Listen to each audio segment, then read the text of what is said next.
불과 몇 주 전 은값이 온스당 116달러를 찍었을 때 많은 분들이 환호했죠. 그런데 지금 73달러까지 37%나 폭락하면서 SNS엔 은 투자 끝났다는 비관론만 가득합니다. 하지만 화면 속 숫자가 떨어지는 동안 실제 산업 현장에선 은 확보를 위한 전쟁이 벌어지고 있거든요. 수요는 폭발하는데 공급은 바닥나고 있는데도 가격이 떨어진다? 이건 경제 원칙이 무너진 게 아니라 누군가 인위적으로 가격을 눌러놓은 겁니다. 전문가들은 말하죠. 지금 이 급락이 역사상 가장 거대한 매집의 신호탄이라고요.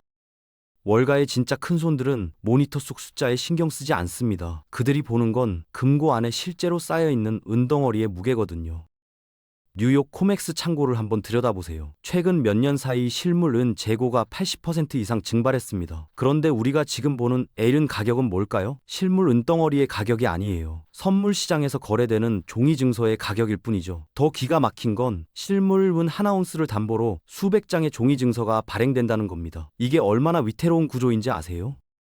만약 증서를 들고 있는 사람들이 동시에 나 실물로 바꿔줘 라고 몰려들면 어떻게 될까요? 시스템은 그 즉시 무너집니다. 신뢰에 기대어 겨우겨우 버티고 있는 거예요. 서류상으론 은이 넘쳐나지만 정작 금고는 텅텅 비어가고 있습니다. 이게 지금 우리가 마주한 은 시장의 민낯이죠. 종이와 실물 사이의 괴리가 이렇게까지 벌어진 적은 역사상 없었습니다. 삼성 SDI가 2027년 양산 목표로 개발 중인 전고체 배터리 들어보셨죠? 꿈의 배터리라고 불리는 이 기술이 상용화되면 은 시장에 무슨 일이 벌어질까요? 전기차 한 대당 은이 약 1kg 필요합니다. 기존 배터리보다 50배에서 70배나 많은 양이에요. 삼성이 연간 수십만 대 규모로 생산에 들어가면 자동차 산업에서만 수백 톤의 은이 추가로 필요해지는 겁니다. 그런데 문제는 삼성만 이 게임에 뛰어든 게 아니라는 거죠. BMW, 토요타, 메르세데스 같은 글로벌 완성차 업체들이 전부 전고체 배터리에 올인하고 있거든요. 이 회사들 입장에서 생각해 보세요. 은값이 오른다고 생산을 멈출 수 있을까요? 절대 불가능합니다. 경쟁사보다 뒤처지는 순간 시장에서 도태되니까요. 결국 은은 가격과 상관없이 무조건 확보해야 할 생존 자원이 된 겁니다. 제조사들은 지금 이 순간에도 은 확보 전쟁을 벌이고 있어요. 2027년이면 불과 1년 반 남았습니다. 시간이 없어요. 2024년 한 해 동안 전 세계에 설치된 태양광 패널 규모가 얼마인지 아세요? 무려 599기가와트입니다. 이게 얼마나 엄청난 양이냐면 이 패널들을 만드는 데 쓰인 은만 해도 어마어마하다는 거죠. 그런데 여기서 끝이 아닙니다. 태양광 기술이 P타입에서 N타입으로 바뀌면서 효율을 높이려다 보니 은 사용량이 기존보다 80%나 급증했거든요. 2025년 태양광 산업이 먹어치울 은이 2억 5천만 온스에서 3억 온스 수준이에요. 이게 전 세계 은 공급량의 40%를 차지합니다. 전 세계 모든 광산에서 캐내는 은의 절반 가까이를 태양광 패널 하나가 싹 빨아들이는 거예요. 그런데 각국 정부들이 탄소 중립 목표를 달성하려면 어떻게 해야 할까요? 태양광을 더 깔아야죠. 2030년까지 지금보다 2배 이상 늘어날 겁니다. 은 수요는 기하급수적으로 커지는데 공급은 제자리 걸음이에요. 이 격차가 벌어질수록 시장엔 충격파가 몰려올 수밖에 없습니다. 태양광 하나만으로도 M은 시장 전체가 흔들리고 있어요. 챗GPT 한번 돌리는데 전기가 얼마나 드는지 생각해 보신 적 있나요? AI 서비스를 운영하는 데이터 센터는 말 그대로 전기 괴물입니다. 엄청난 전력을 빨아들이면서 동시에 그 전력을 효율적으로 관리해야 하죠. 여기서 은이 등장합니다. 고대 역폭 메모리와 전력망의 전기 전도성이 가장 높은 은이 필수적으로 들어가거든요. 엔비디아의 최신 GPU 칩 한번 보세요. 도금이 적용된 미세 회로가 없으면 전기 신호 자체를 전달하지 못해요. 작동조차 안 된다는 겁니다. 실리콘밸리의 빅테크 거물들이 지금 뭘 가장 걱정한지 아세요? 반도체 수급 문제가 아니에요. 반도체를 연결할 은이 고갈되는 거죠. AI 혁명이 가속화될수록 데이터 센터는 더 많이 지어질 겁니다. 그리고 그 안에는 은이 필수로 들어갑니다. 우리가 매일 쓰는 AI 서비스 뒤엔 보이지 않는 N 전쟁이 벌어지고 있어요. 기술 발전이 은 소비를 부채질하는 악순환이 이미 시작됐습니다. 이 흐름을 막을 방법은 없어요. 금과 은은 둘 다 귀금속이지만 결정적인 차이가 하나 있습니다. 금은 한번 채굴되면 금고에 보관되면서 계속 순환되죠. 녹여서 다시 쓰고 또 녹여서 다시 쓰고요. 그런데 은은 다릅니다. 산업 현장에서 한번 사용되면 그대로 소멸해버려요. 스마트폰이나 태양광 패널에 들어간 미량의 은을 회수하려면 비용이 얼마나 들까요? 새로 채굴하는 것보다 훨씬 비쌉니다. 그러니까 재활용이 사실상 불가능한 거죠. 매년 수억 온스의 은이 산업용 용광로 속에서 그냥 사라집니다. 금보다 훨씬 더 희소해질 수밖에 없는 구조예요. 더 큰 문제는 은 공급의 70%가 은 단독 광산에서 나오는 게 아니라는 겁니다. 구리, 아연, 납광산의 부산물로 얻어지거든요. 이게 무슨 뜻이냐면 구리나 아연 수요가 늘지 않으면 은값만 올라도 은 생산량을 마음대로 늘릴 수 없다는 거죠. 공급의 병목 현상이 구조적으로 박혀 있어요. 금처럼 가격이 오르면 채굴량을 늘리는 게 불가능합니다. 은은 태생부터 희소할 수밖에 없게 설계돼 있어요.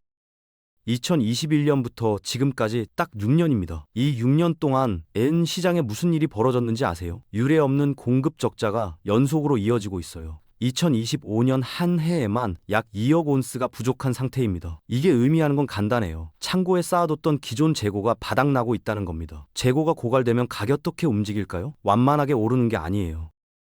어느 순간 공급망이 멈추면서 수직으로 폭발합니다. 그런데 지금 은값은 오히려 폭락했죠. 이상하지 않나요? 실물은 부족한데 가격은 떨어지는 이 기묘한 상황. 이유가 뭘까요? 월가가 선물 시장에서 종이 은을 쏟아내며 가격을 억지로 눌렀기 때문입니다. 실물 부족을 감추려는 거예요. 이번 폭락은 실물 인도를 원하는 투자자들을 포기시키려는 기만적인 메시지입니다.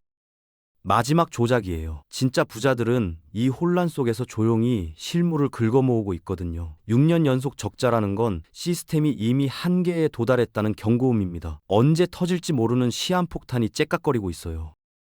뱅크런이라는 말 들어보셨죠? 은행에서 예금자들이 동시에 돈을 찾으러 몰려드는 현상이요. 그런데 월가 엘리트들은 이미 그보다 더 무서운 일을 끝냈습니다. 볼트런이에요. 금고에서 실물을 빼가는 거죠. 종이 숫자는 언제든 휴지 조각이 될 수 있지만 손에 쥔 은덩어리는 절대 배신하지 않는다는 걸 그들은 잘 알거든요. 지금 뉴욕 코맥스에선 은이 온스당 73달러에 거래되고 있습니다.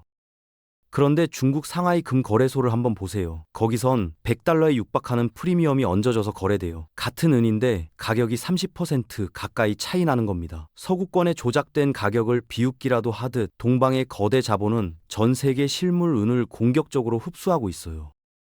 뉴욕과 상하이 사이에 이 기괴한 가격 괴리가 뭘 보여주는지 아시겠죠? 은의 진짜 가치가 어디에 있는지 명확한 증거입니다. 화면 속 숫자에 속아서 실물을 놓치는 사람과 조용히 금고를 채우는 사람으로 세상이 나뉘고 있어요.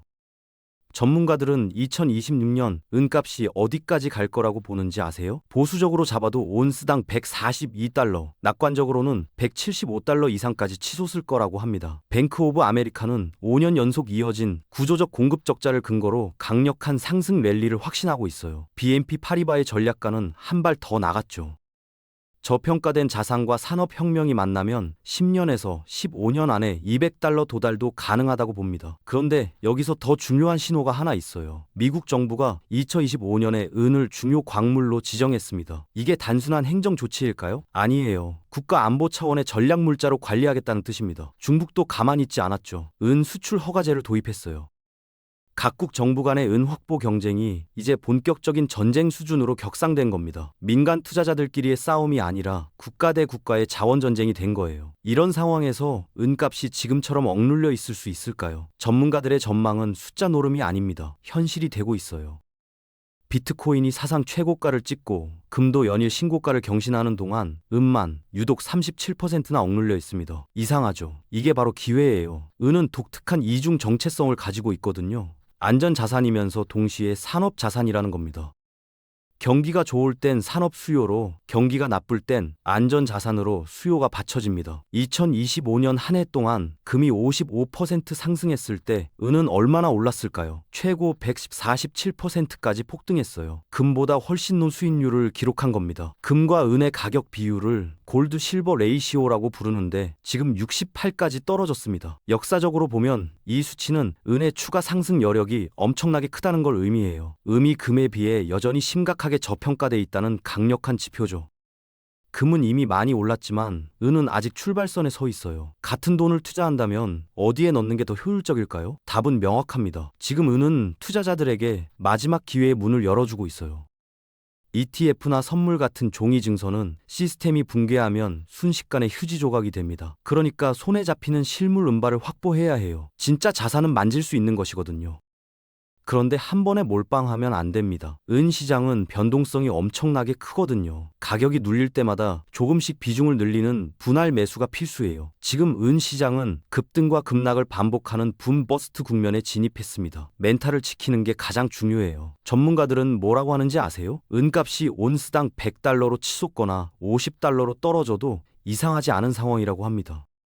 그만큼 시장이 미쳐 돌아가고 있다는 거죠. 그런데 2027년을 한번 생각해 보세요. 삼성의 전고체 배터리 양산 뉴스가 터지는 순간 어떻게 될까요? 지금 가격은 다시 볼 수 없는 전설적인 저점이 될 겁니다.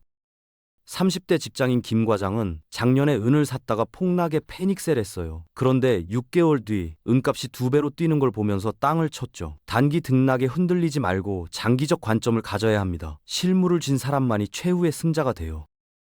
실물 재고가 고갈된 상태에서 패닉 바잉이 시작되면 어떻게 될까요? 차트 분석 같은 건 무의미해집니다. 미지의 영역으로 가격이 날아가 버려요. 지금 여러분 앞엔 두 갈래 길이 놓여 있습니다. 떨어지는 종이 가격에 공포를 느껴 자산을 던지는 소장농이 될 건가요? 아니면 실물을 선점하는 지주가 될 건가요? 역사적으로 거대한 부는 언제나 모두가 패닉에 빠졌을 때 냉정하게 자산을 주워 담은 사람들의 몫이었습니다. 애은 투자는 단순한 투기가 아니에요. 전기차, AI, 태양광 같은 미래 문명을 지탱할 핵심 물질에 대한 선점 투자입니다. 화면 속 숫자에 속지 마세요.